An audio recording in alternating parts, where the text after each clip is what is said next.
पिछले एपिसोड में टैन्यू मिस म्यूरोंग और रोक्सी को बचाने के लिए आ गया था, जहां पर कि उसने उनके लगाए हुए फॉर्मेशन को बहुत ही आसानी से तोड़ दिया था। अब इसीलिए हम देखते हैं कि एक मास्टर इस बात से काफी हैरान हो जाता है और फिर वो कहने लगता है कि ये दोनों फॉर्मेशन एक साथ में लगे हुए थे, लेकिन इसने तो लियांगी फॉर्मेशन को बहुत ही आसानी से तोड़ दिया। फिर वो म्यूरोंग मास्टर से कहता है कि अब तो ब्लड सोल फॉर्मेशन एक्टिवेट भी नहीं होगा, लेकिन वही उधर हम देखता है कि ऐसा करना टैन्यू के लिए कोई बहुत बड़ी बात नहीं होती। इसीलिए वो इनसे कहने लगता है कि शेयरिंग फॉर्मेशन पैटर्न कोई बहुत बड़ी चालाकी नहीं है, लेकिन म्यूरोंग फैमिली जो कि असल में 6 एंशिएंट क्लैन में से एक है, क्या इसके बाद भी तुम्हारे पास में कोई अच्छा सा फॉर्मेशन मास्टर नहीं है? लेकिन वही हम देखता है कि म्यूरोंग मास्टर इसके ऊपर काफी गुस्सा हो गया था और इसीलिए वो अपने लोगों से टैन्यू को मार देने के लिए कहता है, जिसके बाद हम देखता है कि उसके लोग भी इसके लिए रेडी हो गए थे। लेकिन वही हम देखता है कि टैन्यू को इसके बारे में कोई चिंता नहीं होती, क्योंकि उसने अपने बाकी लोगों को भी बाहर निकाल लिया था और फिर इनसे कहता है कि अभी मिस म्यूरोंग और रोक्सी का सोल डिसअरे में है, जिसके वजह से इनको सही करने में कुछ टाइम लगेगा।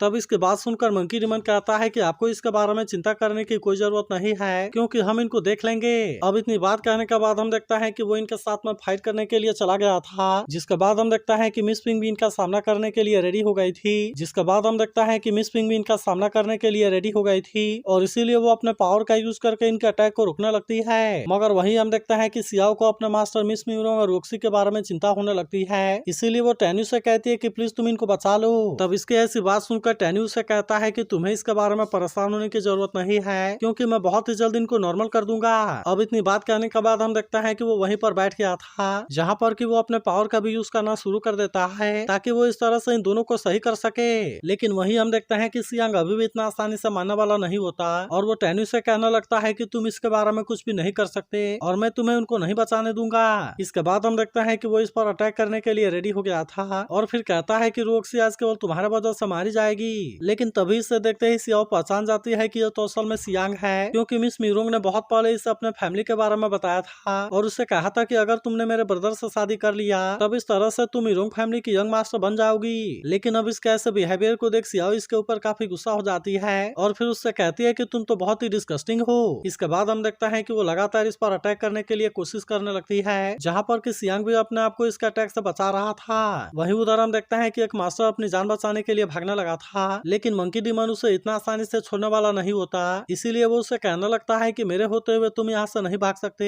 और अब इतनी बात कहने के बाद हम देखता है कि वो इस पर अटैक करने के लिए चला गया था, जिसके बाद हम देखता है कि वो मास्टर इसे रोकने के लिए कुछ भी नहीं कर पाता और मंकी डीमन अपने पावर का यूज करके उसे बहुत बुरे तरीके से इंजर्ड कर देता है। वहीं उधर हम देखता है कि मिस पिंग फिर से अपने पावर का यूज करने के लिए रेडी हो गई थी, जहाँ पर कि वो अपने पावर का यूज करके एक मास्टर को चारों तरफ से घेर लेती है, इसीलिए वो मास्टर इसका सामना करने के लिए कुछ भी नहीं कर पाता और फिर हम देखता है कि वो इसके पावर में बहुत बुरे तरीके से फंस गया था। लेकिन इसके बाद हम देखता है कि मिस पिंग उसे कोई चांस नहीं देती और वो तुरंत अपने पावर का यूज करके इस पर अटैक करना शुरू कर देती है। लेकिन तभी हम देखता है कि यूकिन भी अपने ग्रेट डिसोलेशन वाले पावर का यूज करने के लिए रेडी हो गई थी और फिर वो इसका यूज करके इसे बहुत ही आसानी से मार देती है। मगर तभी हम देखता है कि मिस पिंग ने इसका स्वॉर्ड को देख लिया था, इसीलिए वो समझ जाती है कि ये तो असल में इमोर्टल का इनहेरिटेंस है और फिर वो यूकिन से कहती है कि तुम तो ग्रेट स्वॉर्ड का सक्सेसर बन गई हो। तब इस पर यूकिन उससे कहती है कि आपको इसके बारे में चिंता करने की जरूरत नहीं है, क्योंकि मैं आने वाले समय में इसका बदला जरूर लूंगी, क्योंकि केवल उसी के बाद हम अपने इमोर्टल के लेगेसी को कंप्लीट कर सकते हैं। वहीं दूसरी तरफ हम देखते हैं कि टैन्यू अपने पावर का यूज करने में लगा हुआ था, जहां पर कि वो अपने पावर का यूज करके रोक्सी और मिस म्यूरोंग को सही कर देता है। अब इसके वजह से हम देखता है कि वे दोनों तुरंत ही होश में आ गए थे, जहां पर कि रोक्सी तुरंत ही टैन्यू को गले लगा लेती है और फिर कहने लगती है, मैंने सोचा था कि मैं तुम्हें फिर से कभी नहीं मिल पाऊंगी। लेकिन वही उधर हम देखता है कि सियांग इस बात से काफी गुस्सा हो गया था, इसीलिए वो तुरंत ही टैन्यू पर अटैक करने के लिए जाने लगता है और फिर कहता है कि मैं तुम्हें मार दूंगा। लेकिन वही हम देखता है कि टैन्यू को इसके बारे में कोई चिंता नहीं होती और हम देखता है कि वो अपने पावर का यूज करके इसे बहुत ही आसानी से रोक देता है और इसीलिए सियांग इसके सामने कुछ भी नहीं कर पाता। लेकिन वही हम देखता है कि सियाओ को रोक्सी और अपने मास्टर के बारे में काफी चिंता होती है और इसीलिए वो इनके पास आकर पूछने लगती है कि आप कैसे हैं। तब इस पर मिस म्यूरोंग उससे कहती है कि मैं पूरी तरह से सही हूँ। लेकिन तभी हम देखते हैं कि जियान म्यूरोंग मास्टर को पकड़कर नीचे गिरा देती है और फिर उससे टैन्यू के सामने घुटने टेकने के लिए कहती है। तभी सियाओलान टैन्यू से कहती है कि हमने सभी को खत्म कर दिया, जिसके बाद मंकी डीमन भी कहता है कि उस सोलमैन की कल्टीवेशन बहुत ही हाई थी, लेकिन इसके बाद भी मैंने उसे हरा दिया। लेकिन वही टैन्यू मिस म्यूरोंग से कहता है कि ये तुम्हारे फैमिली का ही मैटर है और इसीलिए मैं चाहता हूँ कि तुम इसे खुद ही हैंडल करो। तब इसके ऐसी बात सुनकर मिस म्यूरोंग इसके लिए उसे थैंक यू कहती है, जिसके बाद टैन्यू से कहता है कि तुम तो रोक्सी और सियाओ की मास्टर हो और इसीलिए तुम हमारे लिए कोई आउटसाइडर नहीं हो। लेकिन वही हम देखते देखता है कि मिस म्यूरोंग मिस पिंग को भी थैंक यू कहती है और फिर उसे कहती है मैंने ऐसा नहीं सोचा था कि तुम कभी मुझे रेस्क्यू करने के लिए आओगी। तब इस पर मिस पिंग उससे कहती है कि टैन्यू ने अभी कहा कि तुम कोई आउटसाइडर नहीं हो और इसीलिए मैं भी उसकी बात मानूंगी। इसके बाद हम देखता है कि मिस म्यूरोंग अपने फादर के सामने आती है, जहाँ पर हम देखता है कि उसका फादर तुरंत इसके सामने रिक्वेस्ट करने लगा था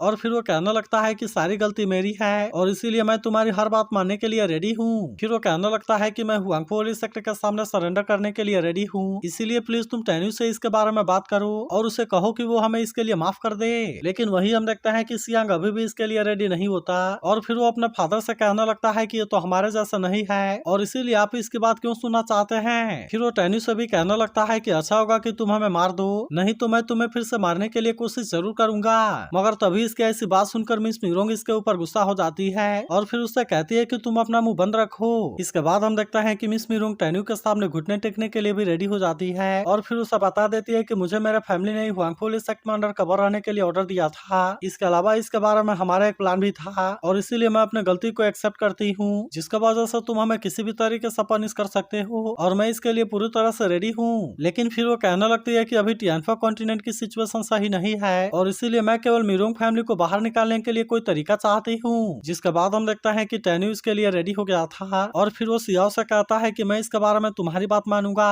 जिसके बाद हम देखता है कि ऐसी बात सुनकर सियाओ थोड़ी सी परेशान हो जाती है, लेकिन इस पर टैन्यू से कहता है कि तुम्हें इसके बारे में चिंता करने की जरूरत नहीं है। तब इस पर सियाओ कहती है कि मैं अपना मास्टर के एनिमी नहीं बनना चाहती और इसीलिए मैं उनको कोई भी गलती करते हुए नहीं देखना चाहती। लेकिन इसी के साथ हम देखता है कि वो मिस म्यूरोंग से इसके बारे में बात करती है और फिर वो कहती है कि मैं टैन्यू के खिलाफ में भी किसी को नहीं देखना चाहती। जिसके बाद ऐसी बात सुनकर टैन्यू मिस म्यूरोंग से कहता है कि क्या तुमने इसके बात सुनी। जिसके बाद हम देखता है कि मिस म्यूरोंग भी इसकी कोई बात सुनने के लिए रेडी होती है और फिर उससे कहती है कि म्यूरोंग फैमिली अपने पूरे दिल से हुआंगफो सेक्टर की सेवा करने के लिए रेडी है, लेकिन अगर इसके बाद भी इसके बारे में कोई वायलेशन हुआ तो फिर मैं हेवन और अर्थ के तबाही के लिए भी रेडी हूँ। जिसके बाद हम देखते हैं कि टैन्यू भी इसके बात मानने के लिए रेडी हो गया था, लेकिन फिर वो मिस म्यूरोंग से कहता है कि अगर तुम म्यूरोंग फैमिली की लीडर होती तो फिर उस कंडीशन में मैं सियाओ के फीलिंग की बात मानने के लिए रेडी होता। अब इसीलिए हम देखता है कि वो मिस म्यूरोंग को इसके लिए चांस देता है। जिसके बाद हम देखता है कि मिस म्यूरोंग को इसके बारे में कोई चिंता नहीं होती और फिर वो टैन्यू से कहती है कि मैं तुम्हें म्यूरोंग फैमिली का हेड बनाने के लिए रेडी हूँ। अब इसीलिए वो इससे कहती है कि तुम जिसे चाहो म्यूरोंग फैमिली का मास्टर बना दो, हमें इस बात से कोई परेशानी नहीं है। जिसके बाद हम देखता है कि टैन्यू भी इसके बात मानने के लिए रेडी हो गया था और कहता है कि फिर मैं म्यूरोंग फैमिली को तुम्हारे जिम्मेदारी के लिए छोड़ता हूँ, लेकिन मैं इन दोनों के बारे में कोई गारंटी नहीं ले सकता। लेकिन तभी हम देखता है कि म्यूरोंग मास्टर भी इसकी बात मानने के लिए रेडी होता है और फिर वो टैन्यू से कहता है कि प्लीज तुम मुझे छोड़ दो और मैं तुम्हारे किसी भी बात को मानने के लिए रेडी हूँ। तभी सियांग भी कहने लगता है कि तुम हमें जिंदा छोड़ दो या मार दो, ये तो अब पूरी तरह से तुम्हारे हाथ में है। लेकिन वही उधर हम देखते हैं कि मिस म्यूरोंग इन दोनों को भी बचाने के लिए कोशिश करती है और फिर टैन्यू से कहती है कि आखिरकार ये दोनों तो मेरे ब्लड रिलेटिव हैं और इसीलिए मैं चाहती हूँ कि तुम इन दोनों को भी छोड़ दो। जिसके बाद हम देखते हैं कि टैन्यू इसकी यह बात मानने के लिए भी रेडी हो गया था